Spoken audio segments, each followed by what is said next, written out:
সহপাঠীতে তোমাদের সকলকে স্বাগত। আজকে আমরা এই ছোট্ট পডকাস্টের মাধ্যমে জেনে নেব 2024-এর নিরিখে খনিজ সম্পদ উৎপাদনে ভারতের উল্লেখযোগ্য রাজ্যগুলোর নাম। আমরা মূলত এই টপিকটা এক দিবসীয় পরীক্ষাতে বারবার আসতে দেখি। সামনেই তোমাদের মিসলেনিয়াস আছে, ক্লার্কশিপ আছে। এই টপিকটা থেকে অনেকগুলো প্রশ্ন আসার সম্ভাবনা কিন্তু রয়েছে এবং বিশেষ করে এই ডেটা বা তথ্য ভিত্তিক যে প্রশ্নগুলো আসে সেখানে আমাদের প্রায়শই অসুবিধার সম্মুখীন হতে হয়, কারণ আমরা বুঝে উঠতে পারি না কোনটা গত বছরের ডেটা, কোনটা এবছরের তথ্য।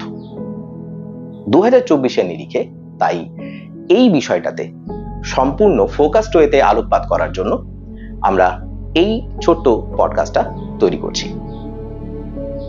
কিছু শুরু করার আগে ছোট্ট একটা অ্যাডিশনাল ইনফরমেশন বা তথ্য তোমাদের আমি দিয়ে রাখতে চাই।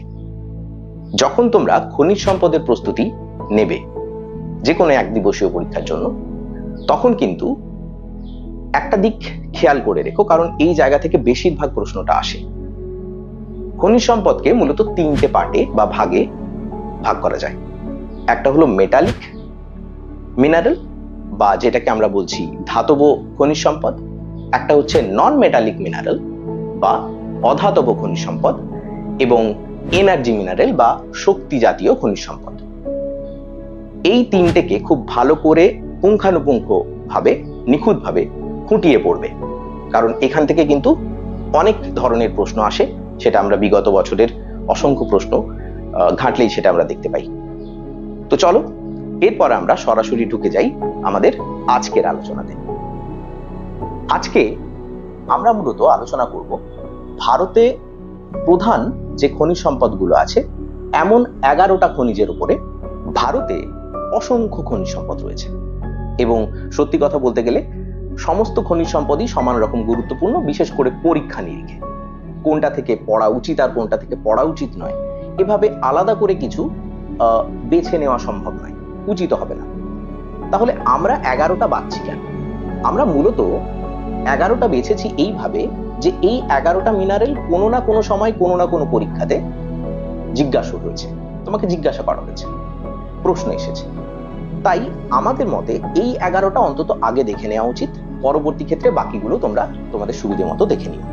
তো চলো শুরু করা যাক। প্রথম যে মিনারেলটা বা সম্পদটা রয়েছে সেটা হচ্ছে আয়রন ওর বা লৌহ আকরিক। 2024-এর নিরিখে লৌহ আকরিক উৎপাদনে প্রথম রাজ্য হলো উড়িষ্যা, দ্বিতীয় ছত্তিশগড় এবং তৃতীয় কর্ণাটক। মনে রাখবে, ভীষণ ভীষণ ভীষণ গুরুত্বপূর্ণ তথ্য। এরপরে যে খনিজ সম্পদটা গুরুত্বপূর্ণ সেটা হলো ম্যাঙ্গানিজ। ম্যাঙ্গানিজ উৎপাদনে প্রথম স্থান অধিকার করেছে মধ্যপ্রদেশ, দ্বিতীয় স্থান অধিকার করেছে মহারাষ্ট্র এবং তৃতীয় স্থান অধিকার করেছে উড়িষ্যা। পরবর্তী খনিজ সম্পদ বক্সাইট। মাত্র দুটো রাজ্য আমরা পাবো। প্রথম স্থান অধিকার করেছে উড়িষ্যা এবং দ্বিতীয় স্থান অধিকার করেছে গুজরাট। এরপরে আসছে কপার বা তামা।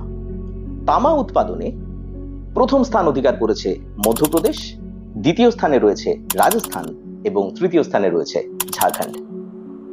পরবর্তী এবং অত্যন্ত গুরুত্বপূর্ণ একটি খনিজ সম্পদ হলো সোনা বা গোল্ড।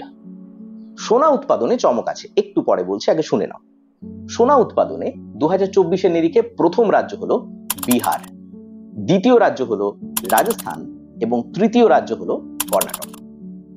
চমকটা হলো এটাই, সাধারণত পরীক্ষায় আমরা একটা মানসিকতা তৈরি থাকে যে কর্ণাটক উৎপাদনে প্রথম, তাই প্রথম উৎপাদিত বা প্রথম যে স্থান অধিকার করে আছে যে রাজ্যটি, সেখানে আমরা কর্ণাটকে মার্ক করে আসি। এবছর কিন্তু এটা নয়, মনে রাখবে উত্তরটা কিন্তু বিহার হবে প্রথম। পরবর্তী যে খনিজ সম্পদটার আলোচনা করব আমরা সেটা হলো সিলভার বা রূপো। রূপো উৎপাদনে প্রথম রাজ্যটা হলো রাজস্থান এবং দ্বিতীয় রাজ্য হলো ঝাড়খণ্ড। এরপরে আসছে সীসা বা লেড। একটি মাত্র রাজ্য রাজস্থান, সব থেকে বেশি সীসা উৎপাদন এখানেই হয়।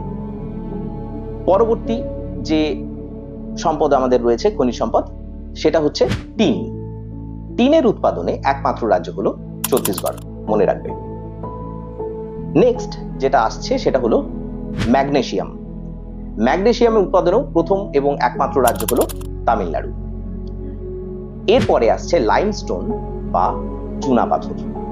চুনাপাথর উৎপাদনে ভারতবর্ষে প্রথম স্থান অধিকার করছে মধ্যপ্রদেশ এবং দ্বিতীয় স্থানে রয়েছে রাজস্থান, এবং সবশেষে রয়েছে জিপসাম। জিপসাম উৎপাদনে ভারতের একমাত্র রাজ্য রাজস্থান। এই অবধি করে আমি এই পডকাস্টটা শেষ করতে পারিনি, কিন্তু তোমাদের একটা ছোট্ট হিন্ট দিয়ে একটু সাহায্যটা করতে চাইছি। দেখো, মূলত এই 11টা মিনারেল থেকেই প্রশ্ন আমরা বারবার ঘুরিয়ে ফিরিয়ে আসতে দেখি। একটা জিনিস খেয়াল করো, এই 11টা মিনারেল কিন্তু ভারতের সমস্ত রাজ্য থেকে ঘুরিয়ে ফিরিয়ে পড়ছে না। এইগুলো মূলত 6টা প্রধান রাজ্যের মধ্যে ঘুরিয়ে ফিরিয়ে আসছে: রাজস্থান, উড়িষ্যা, ছত্তিশগড়, কর্ণাটক, গুজরাট এবং মধ্যপ্রদেশ। বেশিরভাগ মিনারেল গুলোই কিন্তু এই কটা রাজ্যের মধ্যেই সীমাবদ্ধ রয়েছে, শুধু তার তালিকাগুলোতে তার স্থানগুলো পরিবর্তিত হচ্ছে।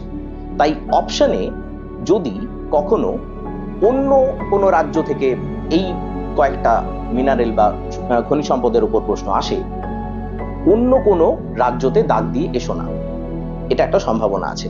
হ্যাঁ, আর 3টে রাজ্য এখানের আলোচনাতেই আমরা পেয়েছি, তামিলনাড়ু, বিহার এবং মহারাষ্ট্র, কিন্তু সেগুলো খুব বেশি ক্ষেত্রে আমরা পাচ্ছি না, কয়েকটা মাত্র ক্ষেত্রেই আছে। তো সেই কটা ক্ষেত্রে তোমরা দেখে নেবে। কিন্তু মোটের উপর ওই যে প্রথম 6টা বললাম রাজ্য, তাতে কিন্তু মূল ফোকাসটা রেখো, এতে করে তোমাদের উত্তর করতে সুবিধা হবে। তোমাদের সঙ্গে পরবর্তী পডকাস্টে আবার কথা হবে। ভালো থেকো, লেগে থাকো, যেতে থাকো।